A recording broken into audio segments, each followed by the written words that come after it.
नमस्कार दोस्तों, कहानियों की श्रृंखला में आज सुनेंगे मालती जोशी जी की कहानी बेघर। लेकिन उससे पहले मेरा आपसे विनम्र अनुरोध है कि अगर मेरे द्वारा सुनाई हुई कहानियाँ आपको अच्छी लगती हैं तो मेरे चैनल को सब्सक्राइब ज़रूर करें, लाइक करें और अपने दोस्तों और परिचितों में शेयर भी करें। बेल आइकन दबाना बिल्कुल भी ना भूलें। आज सुनिए बेघर। जब भी गांव से लौटती हूँ मन उदास हो जाता है। पीहर की देहरी छोड़ते हुए हर बार आंख गीली हो जाती है और जब से अम्मा नहीं रही वहाँ से निकलना और भी भारी लगने लगा है। बाबूजी के अकेलेपन का ख्याल मन को कचोटने लगता है। जी करता है और कुछ दिन रह जाऊं, उनके अकेलेपन को बांटूं, उनके सुख दुख की कथा सुनूं और 4 दिनों उन्हें अपने हाथों से बनाकर खिलाऊं।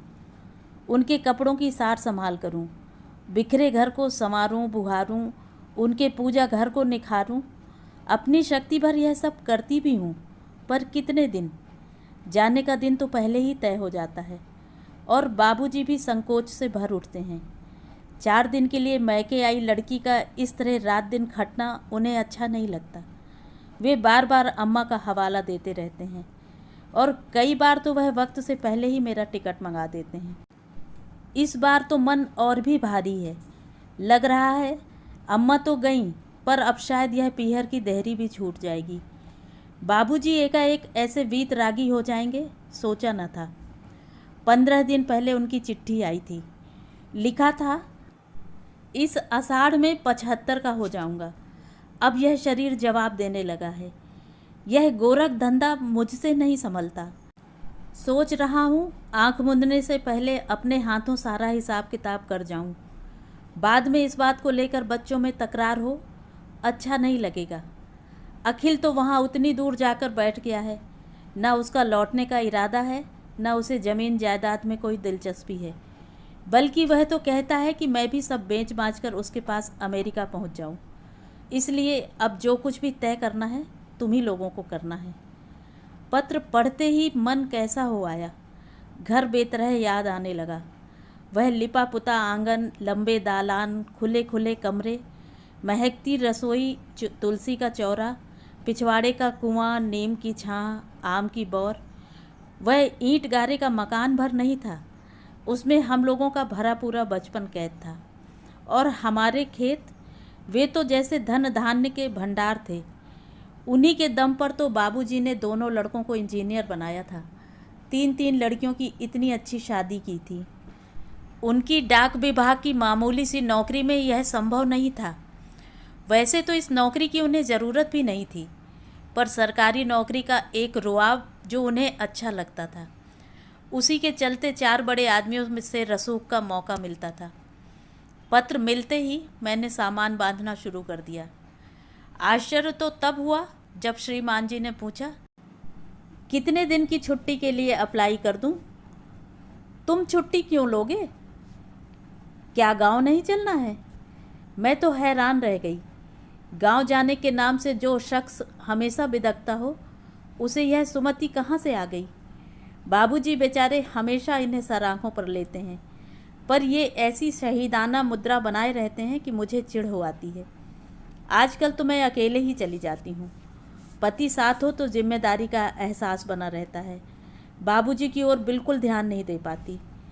इस बार तो मैं एकदम अकेले रहना चाहती थी। उन भावनात्मक क्षणों में मुझे पति का साथ भी गवारा नहीं था। अब लगता है अच्छा ही किया जो इन्हें साथ नहीं लाई। कम से कम इनके सामने भैया भाभी का टुच्चापन, जीजा जी लोगों की स्वार्थ लोलुपता तो उजागर न हुई, नहीं तो ज़िंदगी भर ताने सुनने पड़ते। मैं और भैया भाभी एक ही दिन पहुँचे थे। पता चला जीजी लोग पहले से डेरा डाले हुए हैं। दोनों जीजा जी भी साथ थे। मुझे अकेली देखकर पूछा, प्रशांत नहीं आए? अपना पारिवारिक मामला था, वे आकर क्या करते? बात शायद चुभ गई। उमा जीजी बोली, अरे यही कौन से आ रहे थे, काम से फुर्सत ही नहीं मिलती। पर मैंने ही कहा, भाई ज़मीन जायदाद का मामला है, साथ चलोगे तो ठीक रहेगा। रमा जीजी ने तो इतनी सफाई देने की भी ज़रूरत नहीं समझी। वैसे भी वे अकेली कब आई हैं। जीजा जी तो हमेशा साथ लगे चले आते हैं। अम्मा को कभी कभी बेहद कोफ्त होती थी। साल 2 साल में बिटिया आती थी, पर उसके पास घड़ी भर बैठकर बोलना बतियाना संभव नहीं होता था। वे महाशय हमेशा सिर पर सवार रहते। घर मेहमानों से भर गया था। भैया के सुमित अमित साथ ही आए थे। बड़ी जिज्जी भी बड़के की बेटी को साथ ले आई थीं। घर में अच्छी खासी रौनक हो गई थी। पर यह देखकर दुख हो रहा था कि इतने सारे लोगों की व्यवस्था का भार बाबूजी अकेले ही उठा रहे थे। भैया जैसे अपने ही घर में मेहमान बने हुए थे। भाभी तो खैर हमेशा से ही मेहमानों की तरह ही आती रही हैं, और आती भी कितना है। अपनी शादी में आई थी क्योंकि बारात इसी घर से गई थी। उसके बाद शायद बच्चों के मुंडन पर आई थी, क्योंकि इस परिवार के बच्चों के बाल भी इसी माई थान पर उतरते हैं। अम्मा के मरने पर तो खैर आना ही था। अम्मा की बरसी के बाद शायद पहली बार आई हैं। हो सकता है यही आखिरी बार हो। मन के तार जुड़ें तो कैसे और कब। यह एक कटु सत्य है कि अम्मा बाबूजी ने बहुओं का सुख नहीं देखा। जब छोटी का ही यह हाल है तो बड़ी के क्या कहने। वह तो बरसों से बाहर ही है। शादी के 2 साल बाद जो विदेश गई तो अम्मा की तेरही पर ही वापस आई थी। गई थी जब विनीत गोद में था। पुनीत वहीं हुआ था। अम्मा जी तो उसे देख भी नहीं पाई थी।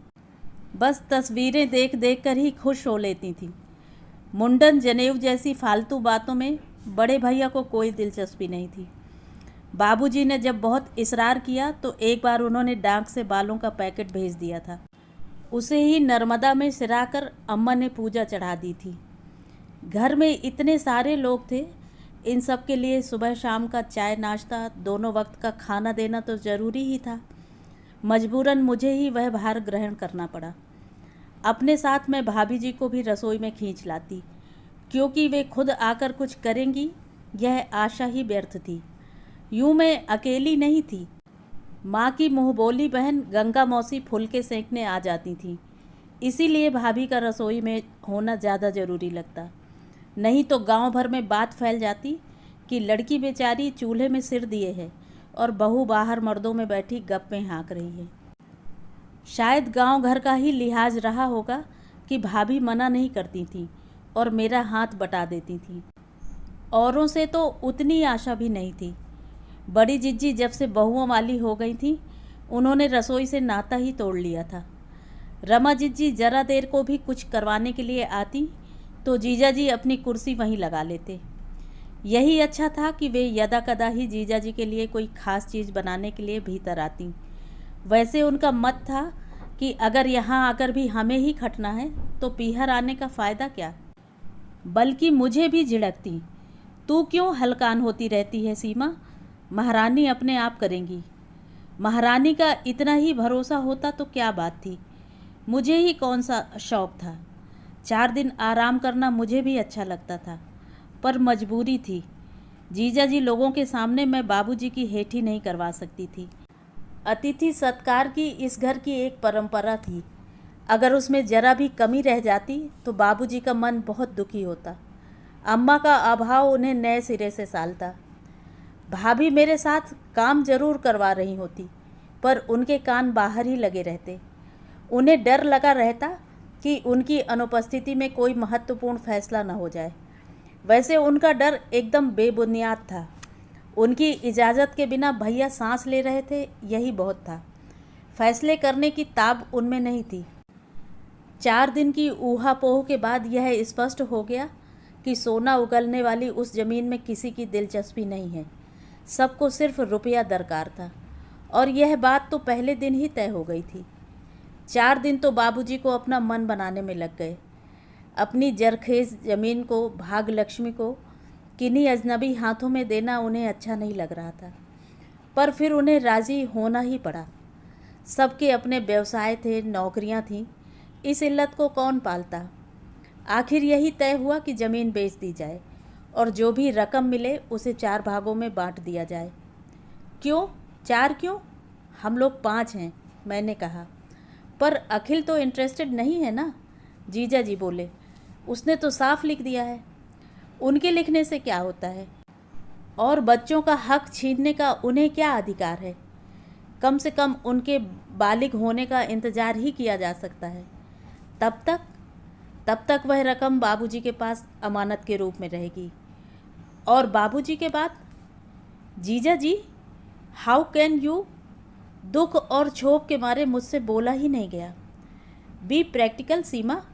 भैया बोले, जीजा जी ठीक कह रहे हैं, कभी ना कभी हमें इस समस्या का समाधान करना ही पड़ेगा ना, फिर आज ही क्यों नहीं? और क्या? जिज्जी बोली, बाबूजी क्या सब दिन थोड़े ही बैठे रहेंगे?